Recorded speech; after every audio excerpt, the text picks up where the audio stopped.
Welcome to the Shakespeare edition of Great Books.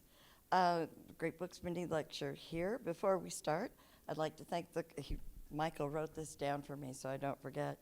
I'd like to thank the CoLab staff and video production, as well as the marketing team for helping us make these presentations possible throughout the year.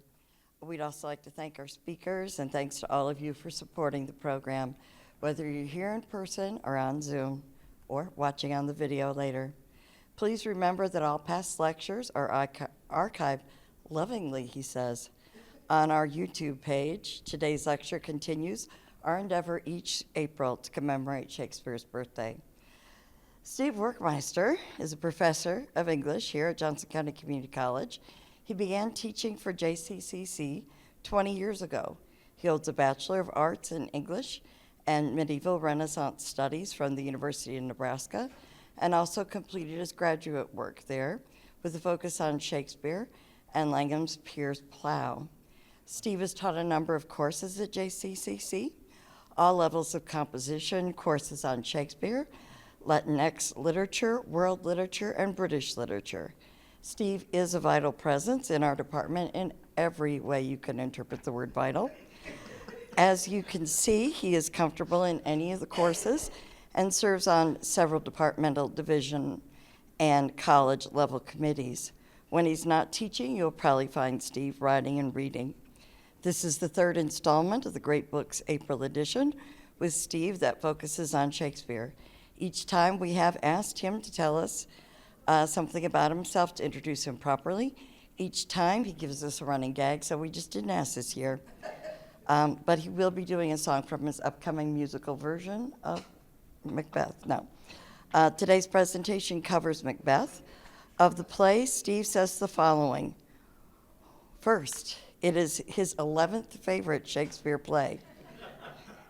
Second, he is not afraid of saying Macbeth in the theater. And 3, he is flabbergasted that Katherine Hunter didn't get the supporting actress Oscar for her turn as the witches in Joel Coen's 2021 tragedy of Macbeth. New York film critics had it right, and that's a hill he would die on. So, friends, Steve Werkmeister. Thank you, everybody. I have a mic. I wish I had a drink. So again, I'm Steve Werkmeister. This is kind of what I do.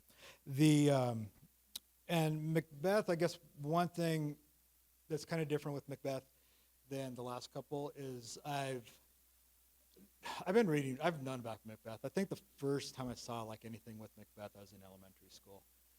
I've been, like a lot of us, I've been reading it since I was a teenager. I've been teaching it for years and years. It felt very, very familiar. And when I was thinking about it, like one of the thoughts, I was like, I can just stand up and just talk for a while. I started pulling together some material, realized about a week ago I had about 4 hours worth. Cut it down, cut. Decided to do a run through, and I looked at it as still over 2 hours. Cut it down. And 2 nights ago, I did a run through, and it was an hour and a half. And so there's a lot I'm going to have to kind of gallop through, and I'll probably end up writing a book over the summer. I'm just kidding. Don't look for that book.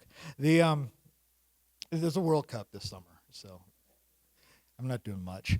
But yeah, so I'm going to have to gallop through a little bit of this. I want to leave a little room for questions and stuff like that. So there's a lot of stuff that you guys expect me to talk about that I probably won't get to. Real quick, bio, Shakespeare, not Macbeth. Shakespeare, his years, 1564 to 1616. He was born and died in Stratford-upon-Avon. That's in the West Midlands of England, the county of Warwickshire. That'll become important in a few minutes.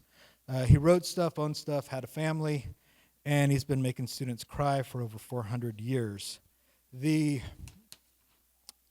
Sorry, and I'm horrible at the clicker too, so I'm just to let you guys know.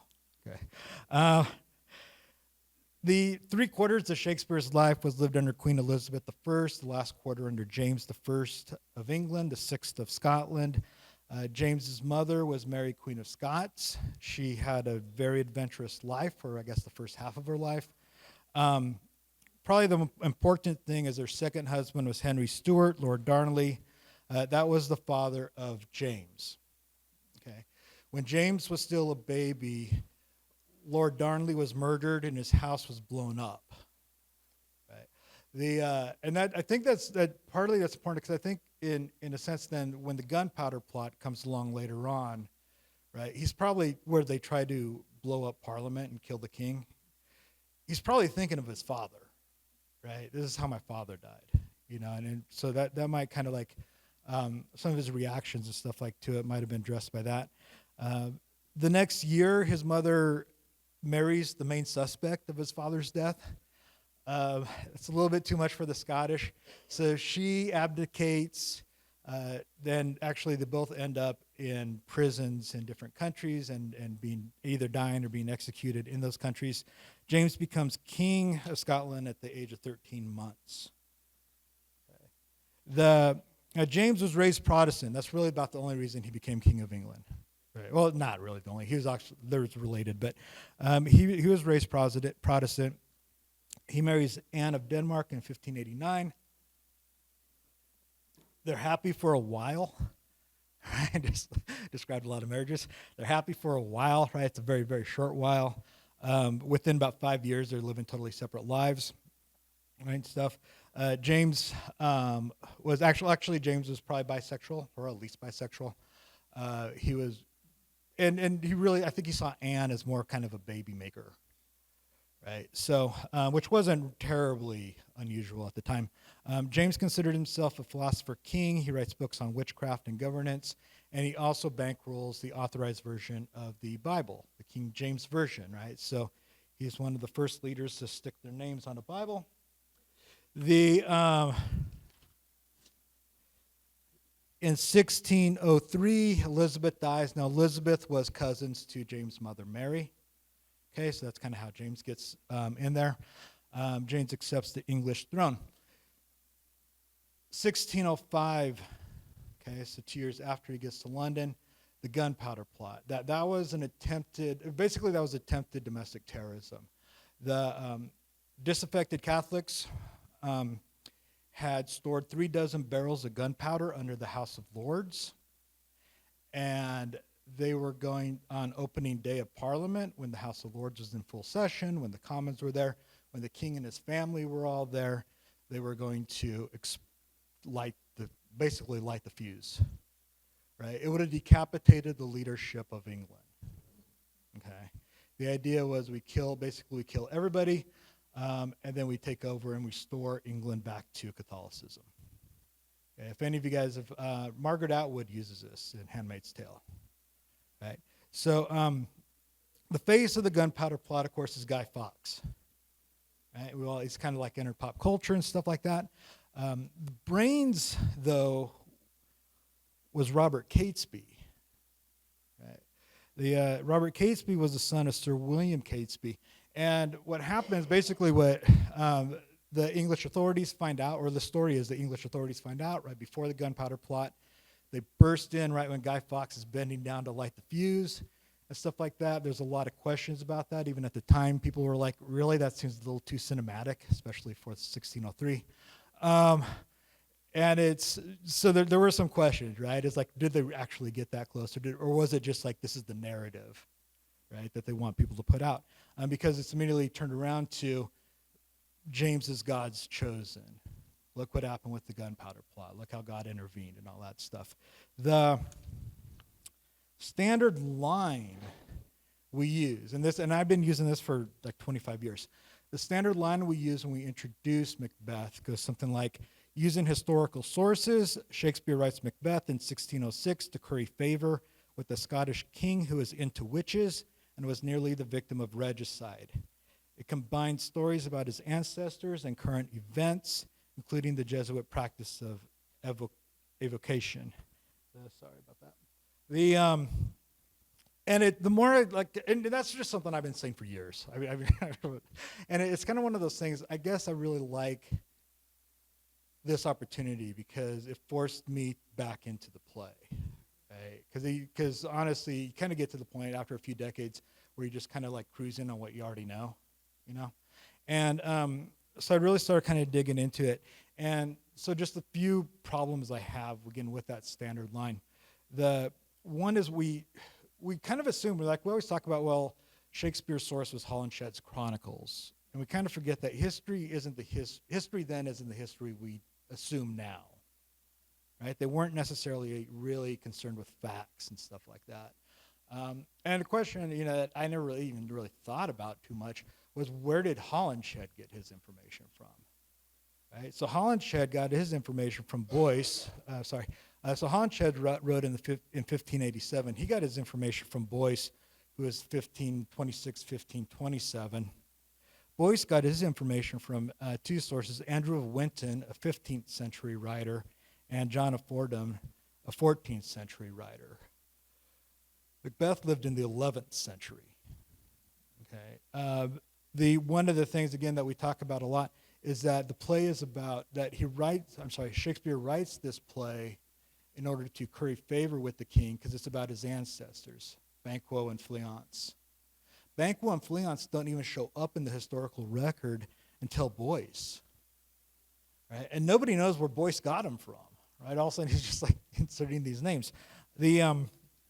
So there is, I think, a lot of big questions about that. We like to say it came out in 1606. Again, maybe it did. There's no direct evidence, lots of circumstantial evidence, but no direct evidence. The actual first mention of a play called Macbeth isn't until 1610 in a diary by Simon Forman, who was an astrologer, right? Who went to a lot of plays, wrote about him. The first publication isn't until 1623, 7 years after Shakespeare's death. Okay, in the first folio, and that's the only copy we have of it.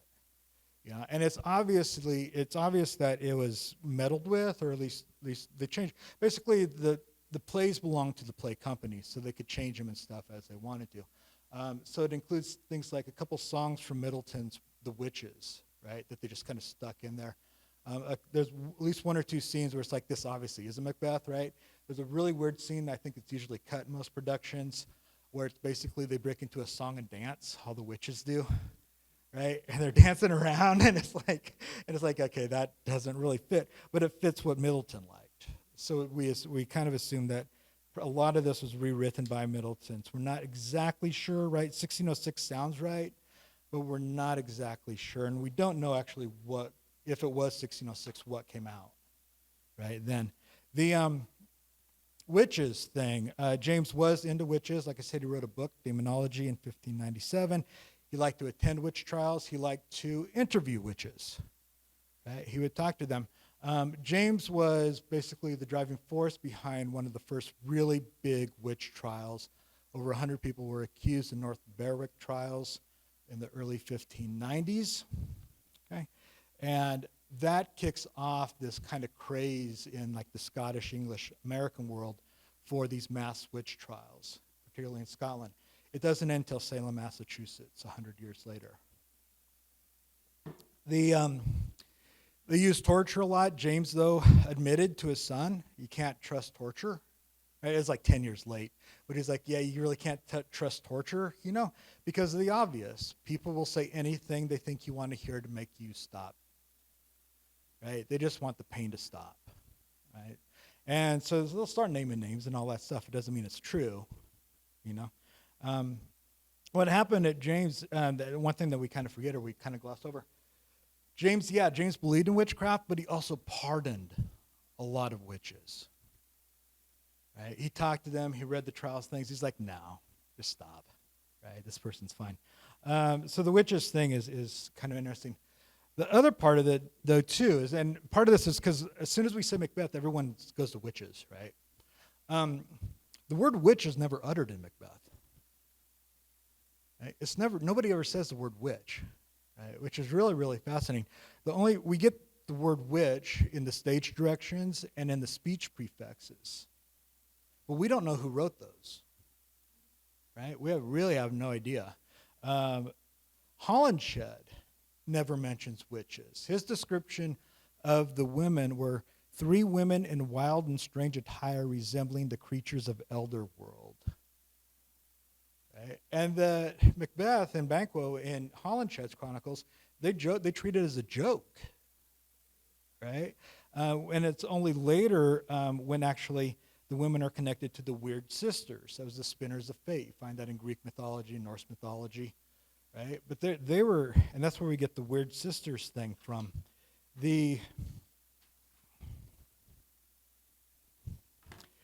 In Shakespeare, in the folio, they're not called witches, they're called the wayward sisters. Right? In Hollenshed, you got that little, kind of the double dots over the eye. They're referred to as the Wayard sisters. These are connected to the Old English word weird, right, which meant fate or uncanny. And again, that idea of fate or destiny, that sense of the spinners, right, of fate. The whole thing, right, the black robes, the pointy hats, the bubbling cauldron, the whole eyed newt, toe of frog, fistful of mushrooms from an old dead log. Oh, look, dude, I see Satan. That whole thing, that's us, right? That's just stuff that's kind of accrued onto the play, but it's not necessarily part of the play. The other part of that, though, too, is I guess I was thinking about this, is just the fact that witchcraft, magic, and the supernatural are great theater. Right? It's great spectacle, you know? And it's so it makes sense, and particularly as Shakespeare's company is getting to the Blackfriars Theater, where it's an indoor theater. They can control the lighting, they control the noise, right, and everything, as opposed to the Globe. That idea of spectacle, I think, is probably more of a reason to include witches than necessarily sucking up to the king. Right? So and just kind of off the top of my head, The Tempest, Winter's Tale, Midsummer's Night's Dream, As You Like It, Hamlet. Shakespeare's work is replete with the supernatural, right? Before and after James. So part of me is kind of unsatisfied with that idea that he wrote this because James was into witches. I mean, my guess is he probably might have written it anyway. The Equivocation. Equivocation was big in the news in 1605, 1606. It's basically the truth that lies. There's this idea that I don't want to get too far into it. Sorry, it will be 4 hours. But it's basically strategic ambiguity with intent to deceive. Right. So James, like for instance, tells his son, right, when you're dealing with factions and stuff in really hard times, listen to them, right? Be sympathetic. Don't say anything you can be held to. Right? Don't make any promises. Don't say anything that's going to come back on you, right? Just be really vague. That's what I mean by strategic ambiguity, right? Equivocation was, I think it takes it a little bit further, right? It's using strategic ambiguity, basically telling people knowing how they're going to receive something, and that's going to be false. But then you can turn around and say, yeah, it's not really what I said, though, you know?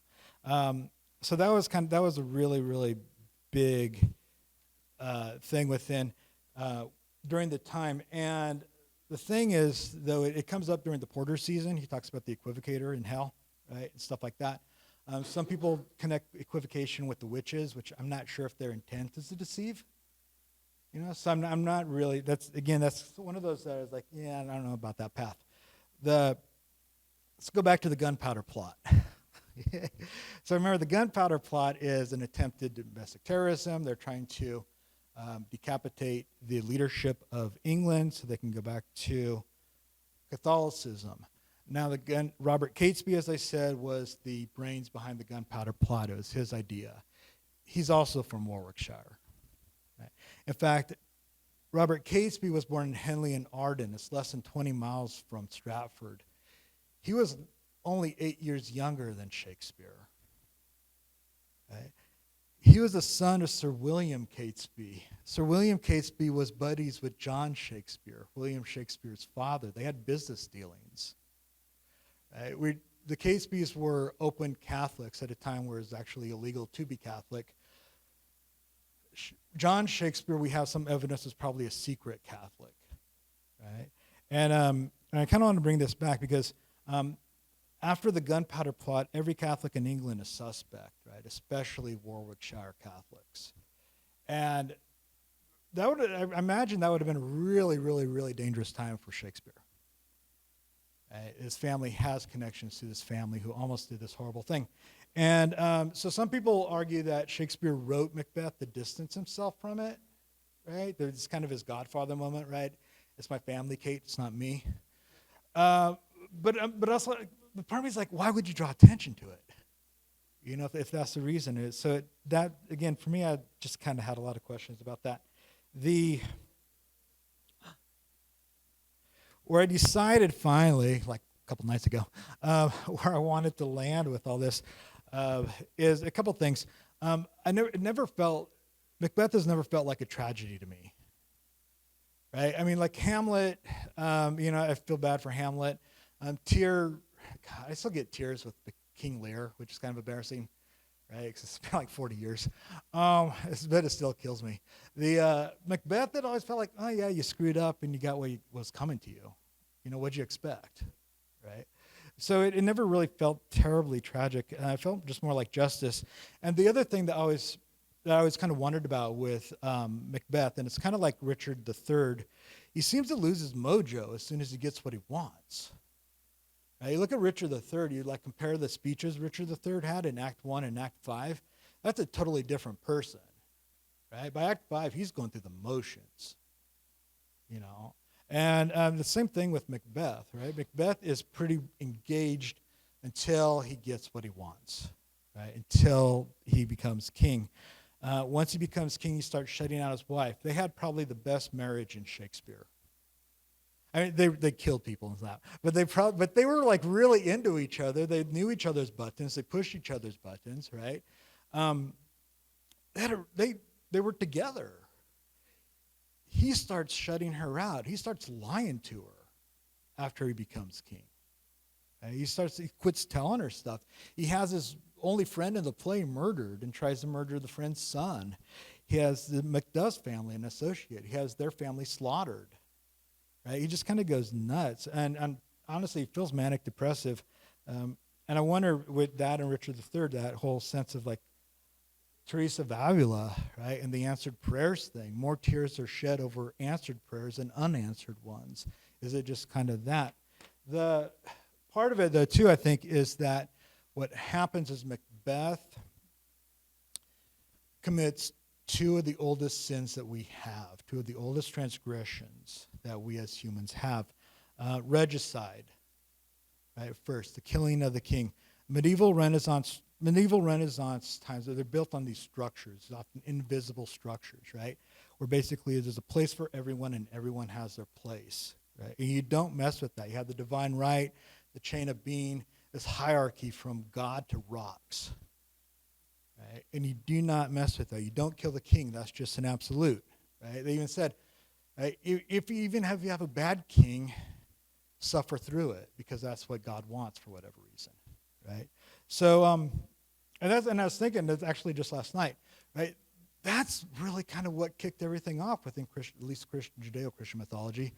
Lucifer rising up against God, right? Lucifer as the angel rising up against God, and then a third of the angels being tossed out of heaven. Hell is created. We have the beginning of evil, right? This is like Earth's prequel. This is all before the earth is even created. So that idea of regicide, right? You don't rise up against your king. That's really, really old.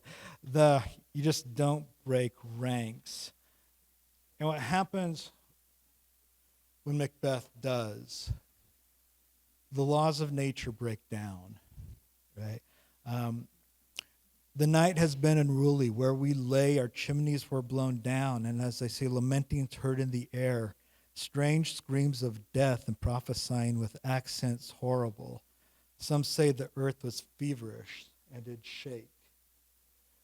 Right? At one point, and this is the night of Duncan's murder. Right? At one point, a character says, "By the clock this day, yet dark night strangles the traveling lamp." Where did the sun go? Right? The sun didn't rise. Right? That's not right. And then the one that really, really always blows my mind: Duncan's horses turned wild in nature, broke their stalls. Now this is like a dialogue between two characters, right? And the other character says, "'Tis said they ate each other." And he says, they did so to the amazement of mine own eyes. Right. One of the things that really kind of strikes me is that Macbeth, like a lot of people, like a lot of us, I think, Macbeth clings to this notion that he can break society and everything will just go back to normal. Right? That he can break everything. He can break these rules and nothing's going to happen. He just becomes king, And one of the things, and that really comes up when he's, for me at least, when he's questioning Birnam Wood, right? He's told that, basically you'll be safe on your throne until Birnam Wood moves to your castle. He's like, well, woods don't move. And I'm like, the sun didn't come up, right? I mean, dude, there's cannibal horses. I mean, they're vegetarian. They're not even meat eaters, right? It's like they don't even have the teeth for that. So it's like, I don't understand how he's so confident, right, that this can't happen. Bad things happen when you kill God's anointed. Right? And you kind of have to expect that. And again, like I said, it's one of the oldest transgressions that we have. Another one, probably maybe even older, goes by the Latin term hospitium. And that gets into the divine right of the guest and divine duty of the host. Okay, these are really, really, really old rules. This is like pre-Gilgamesh rules, right? Pre-Ishtar, pre-Mesopotamia. These are basically these laws. This divine law was basically settled on as we were first establishing cities and trade.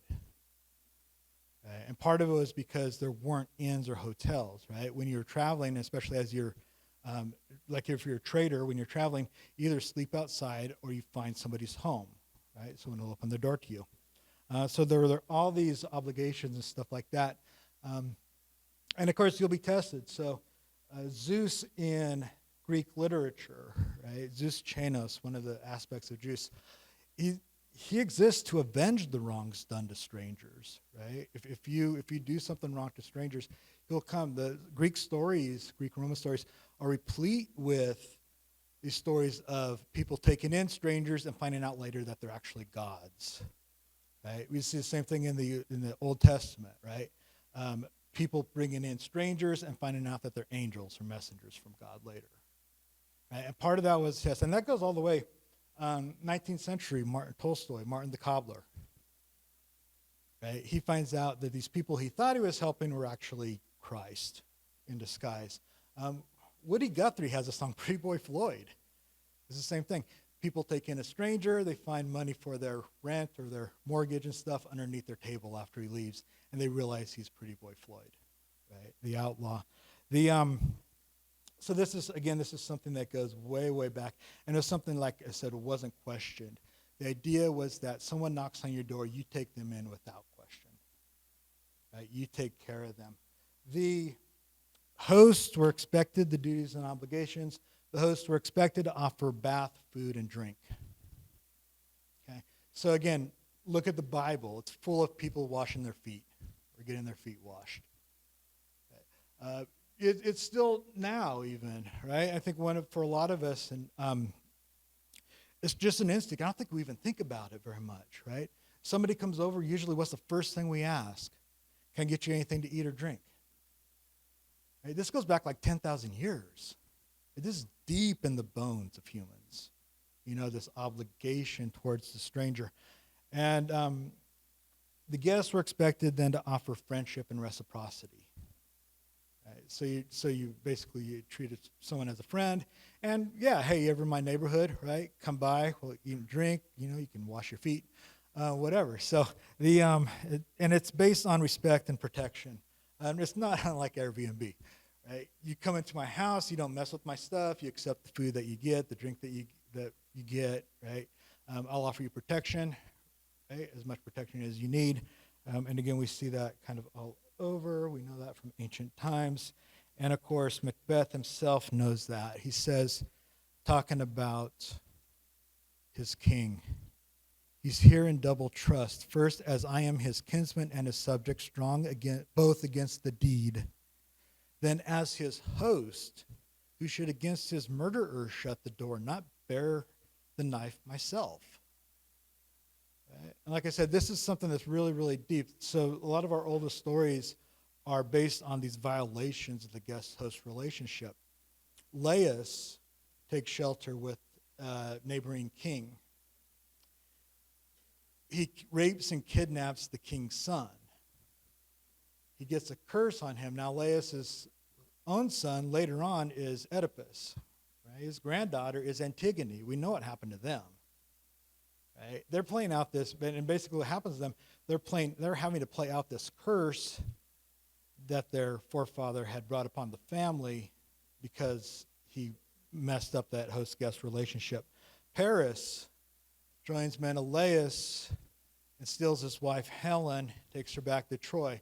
You have 10 years of slaughter where really the flower of Greek aristocracy is killed, and the Trojan civilization is completely destroyed. So bad things happen when you violate those duties. And I think one thing, of course, that to remember that's extended into things like refugees, immigrants, stuff like that. You're supposed to welcome them. You're supposed to take them in. You're supposed to protect them. Right?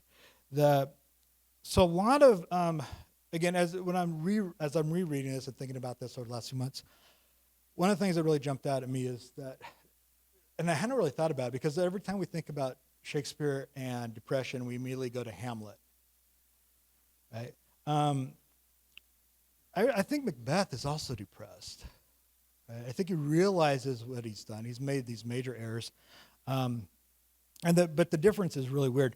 Not weird, but the difference is interesting. Hamlet knows what he needs to do, but he can't bring himself to do it. Macbeth knows what he shouldn't do, but he does it anyway. Right? And of course, they both end up depressed.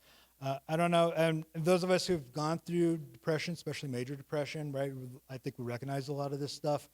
The sleeplessness, right, the kind of this being overwhelmed by the meaninglessness of everything, not really being able to keep track of time. And then when you realize what day it actually is, it kind of doesn't really matter anyway, right?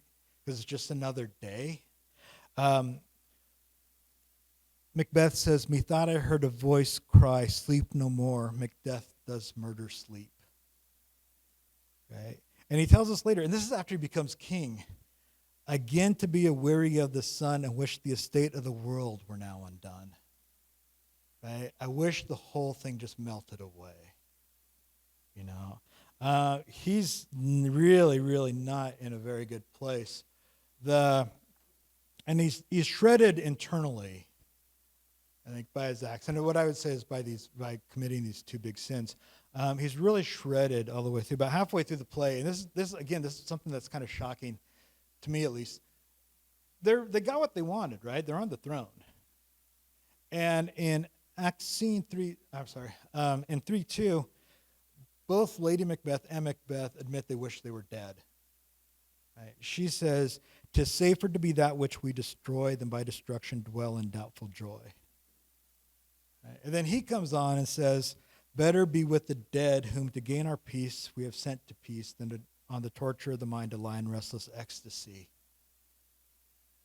Right? Which again is kind of nuts, because it always freaks me out when like really, really super rich people are depressed. It's like, like you could have been depressed when you were poor. And one of the things that really struck me too, again, is just that sense of how like things aren't even impacting him at a certain point, right? There's these screams off stage, and he's like, "What is that?" A servant says, "The women are screaming," and his reaction is, "I've almost forgotten the taste of fears. I've supped full with whores." He doesn't say what about. He doesn't say check on him, right? He's like, it doesn't matter, right? It's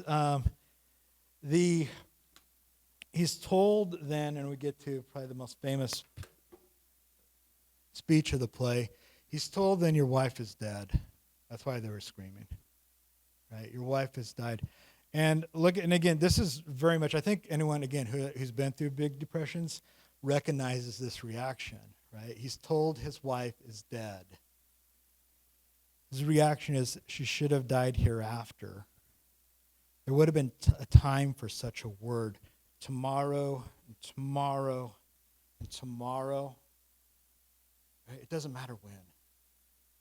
Right? Tomorrow and tomorrow and tomorrow creep on in this petty pace from day to day to the last syllable of recorded time. And all our yesterdays have lighted fools to the way of dusty death. Out, brief candle. Life's but a walking shadow, a poor player that struts and frets his hour upon the stage and then is heard no more. It is a tale told by an idiot, full of sound and fury, signifying nothing. Right? Life doesn't matter, death doesn't matter. And what would the good Christian people of early Renaissance England say? Right? He doesn't even think there's anything after. Right? It's just all meaningless. And I think what's happening again, so this I'm playing around with this in my head a lot. And I think what's happened is he falls into what's called the unforgivable sin. Okay, and I know. The unforgivable sin isn't about God's ability to forgive. Okay, the because according to at least the ideology, God can forgive anything. There's no sin bigger than that God can't forgive. The unforgivable sin is about the sinner's ability to accept forgiveness. Okay, it doesn't matter what God's forgives if you don't accept it, right? So Macbeth believes he's unredeemable. He's fallen into that. He's drowning in the knowledge of his sin, and he's fallen into this thing that nothing can help me. And I'm thinking again, when I'm thinking about this the other day, I was like, wait, was that the play you want to write for the king? Right? Is that something that, and I'm wondering, and it's pure speculation, but I wonder, it's like, was he thinking about James and James's ancestors, or was he thinking about the conspirators who just got caught in the Gunpowder Plot, right? One of whom he probably might have known well, right? At least one of whom. People who basically came from his country as part of England, right? That's where they actually had, after the plan was, right, blow up government and then run back to the Midlands and raise a rebellion from there, right? And I think that really, in a sense, kind of the terrifying question that I can imagine him wondering about is, what if they had succeeded? Right? What if they had succeeded? Usually most of us will think, well, if they succeed, and they kind of think in terms of political terms and all that stuff. I wonder if his question is, how could they live with themselves knowing they had destroyed their country? Right? What would that be like to live with that knowledge that you've destroyed everything your country ever stood for? Whether you, whatever your beliefs, right? One of the things, Pope Leo kind of came through for me a couple weeks ago. And like everything, like the last month, honestly, it reminded me of Macbeth. God does not hear the prayers of those with blood on their hands. There's a part of Macbeth, he's describing the murder to his wife, and he tells her basically she had gotten their guards drunk, and he's like, they stirred in their sleep, they kind of started mumbling and stuff like that. It really freaked him out, He tells her, but they did say their prayers and addressed them again to sleep.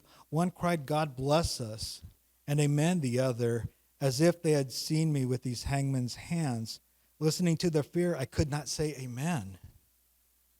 When they did say, God bless us, right? His wife tells him, don't think about it, right? Consider it not so deeply. But wherefore could I not pronounce amen? I had most need of blessing, and amen stuck in my throat. We've seen that before, right? In Marlowe's Dr. Faustus, at the end of Dr. Faustus has sold his soul for knowledge, right? Went to grad school. His friends are begging. He's dying. His friends are begging him, right? Repent. God will forgive you. Repent. Faustus says, but Faustus' offense can never be pardoned. The serpent that tempted Eve may be saved, but not Faustus. The unpardonable sin, right? The unforgivable sin. the conviction that you are worse than Satan himself. There's no way, right, you can ever be pardoned.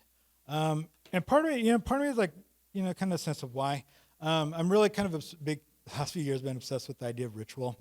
And in its turn from to Protestantism, and I just probably good to say, I'm going to paint with a very, very big brush here because I'm talking about very big generalities, right? So there are exceptions and stuff like that, of course. But in its turn to Protestantism, England lost most of its rituals, right? These are the rituals that carried it through for 1,000 years, right? And under Catholicism. And when it turned Protestant, it lost most of those. And actually, and this is something that just occurred to me, Shakespeare is in the first generation of a strictly non-Catholic England. Right? Even Shakespeare's father, England had gone Catholic, Protestant, Catholic, Protestant. Shakespeare was born 5 years after Elizabeth ascended to the throne. He had only known Protestantism. But there's still going to, obviously with the Gunpowder Plotters, right? There's still these vestiges, right, of Catholicism. And old people, and especially if you don't have TV, they're sitting around the fire talking about the old days. So he's probably heard a lot of this. And generally speaking, Catholicism tended to emphasize God's relationship to the community. So you go into like a medieval Renaissance church, and it's full of the faces of people. Right? You have saints, you have disciples, and it's just everywhere, right? This whole kind of community of images. Protestantism really emphasized God's relationship to the individual. Okay, so it's really different. And basically, in a lot of the sense of, with Protestantism is basically, look, everything's in the Bible. All I got to do is read the Bible. That's the instruction manual, right? And you get to heaven, right? Under Catholicism is more corporate, right? You don't necessarily need to learn how to read. We'll teach you the prayers. We'll teach you the rituals, right? What to do, when to do it, and all that stuff. And we'll carry you through, okay? Protestantism also came up with the rise of humanism, right, at the same time. And one of the things I found out that I thought was really wild, 160 new schools were established under Queen Elizabeth. Shakespeare was probably in the most educated generation England had ever known to that point. Right? More people than ever knew how to read or reading a lot of the same things. Why is this important? The philosopher Byung-Chul Han, who I'm really into, tells us rituals allow us to exist in time the way structures allow us to exist in space. Okay, that blew my mind when I read it. I wouldn't have bothered my wife, so she could hear it too. She was not interested. But ritual allows us to exist in time the way structures allow us to exist in space. The medieval experience of time was based not on the secular calendar, but on the liturgical calendar. Right? This rhythm of feast days, saints' days, right? Holy days, all the rituals involved with that. If you look at things like Chaucer, Langland, people like that, a lot of the way they keep time is stuff like 3 days before Candlemas, a week after Corpus Christi, on All Hallows Eve. Right? It's this constant reference to time as part of the liturgical calendar. One of maybe kind of an important thing is that ritual of atonement. Right? How do you get back? The Catholic sacrament of penance, confession, and reconciliation. And generally, a lot of times I think we assume, we conceive of sin as basically you're breaking one of God's rules, right? So you have to tell God sorry. The medieval Catholic perception was more communal. Basically, it's not only you're breaking God's rule, you're creating this tear in the social fabric. Right? So you not only offended God, you offended your village, right? The people you live with, your family. And you have to do take the steps, right, to fix that. One of the really important medieval sayings, rede quod debes, pay what you owe. Right? The idea is that sin is a debt that you owe to both the church, to God, right, the believing community, but also to the secular community, right, to your friends. There's like the ritual has basically, it's a three-legged stool, right? How do you get back? Contrition, confession, and satisfaction. A lot of times we think it's just confession. That's not true, right? Without the other two, confession doesn't work. Okay, and now you're just social media. Contrition, you have to feel bad about what you did. Right? You actually have to feel it. You have to regret it. Right? You have to recognize it. Confession, you go to the priest, you talk to the priest, who is not only representative of the church, but also representative of the community. And the priest comes up with basically an action plan. This is how you can fix it, right? So you stole $100 from your neighbor, you got to pay him back $100, and then you have to do maybe some other nice things, right? You have to do some prayers, that kind of thing. The Papa Mouse talks about this in 'Twas the Night Before Christmas, right? It's not enough to feel bad. You got to fix what you broke, And so that's kind of the basic idea behind that ritual of atonement, right? And that's how you work yourself back into the community, right? Both the heavenly community and the earthly one, right? That's how you make things right. Again, it comes up a couple times in Shakespeare. Hamlet's Claudius, right? He's killed his brother, taken his brother's wife and throne. There's this great scene where he's at the altar. He's freaking out. He feels horrible, which he probably should. He's begging for forgiveness, and then he stops. Right? He says, "I can't be forgiven because I'm not going to give up what I took." Right? I'm not the satisfaction part. Right? I'm not going to restore what I took. Right? That realization you can't be forgiven. I think one of the really kind of big ironies in Shakespeare, the one person who has a good death is Cawdor, who's basically the rebel at the beginning. We never see him; we just hear about him. But he's the rebel, kind of kicks off the play, right? And Macbeth and Banquo have to go fight his fights. We don't see him die, but we get the report. I have spoke with one that saw him die, who did report that very frankly he confessed his treasons, implored your highness's pardon, and set forth a deep repentance. Nothing in his life became him like the leaving it. Contrition, confession, satisfaction. Right? He feels bad about what he did. He confesses, right? He fesses up. And then he realizes, right, the only way I can pay back for what I did is to accept my own execution. Right? Nothing in his life became him like the leaving it. That's actually a good death, right, from that perspective, He died as one that had been studied in his death to throw away the dearest thing he owned, as for a careless trifle. And I think that's, again, kind of one of the things that's happening, right? The medieval Renaissance world is a world of invisible structures, these scaffolds of existence, the Ptolemaic universe, the chain of being, the music of the spheres.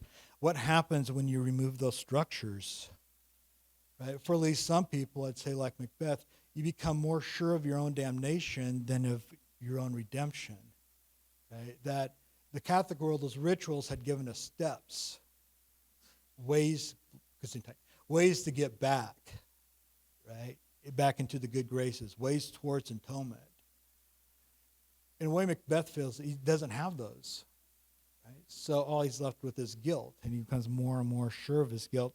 And the things that undermine the structural integrity of society, right? The violation of guest host rules, equivocation and lying, which is basically violence against language, witchcraft, which is basically violence against nature, murder, which is, murder.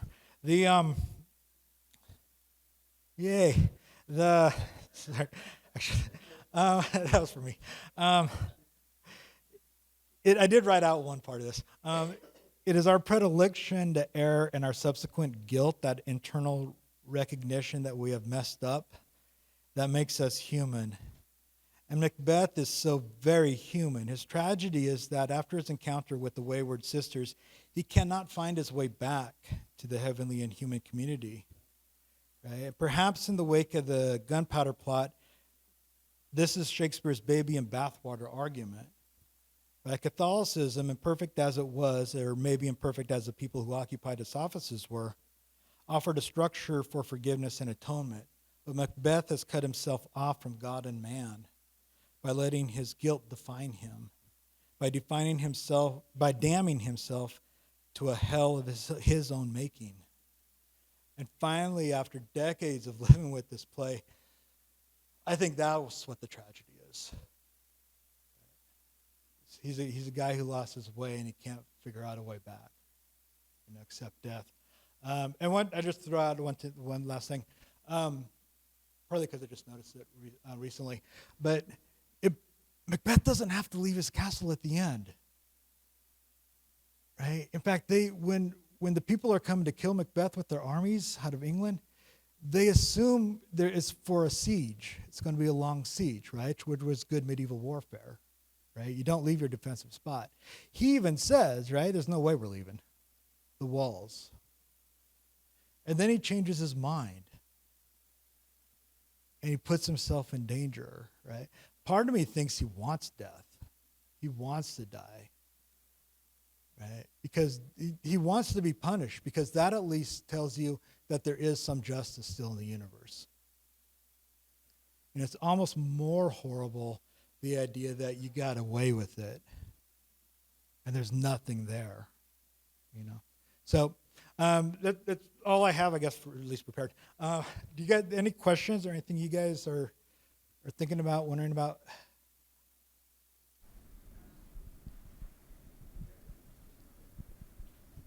Maybe I got like 3 hours more material. I'm having a hard time thinking of a question I don't probably know. Okay, thank you very much for coming out.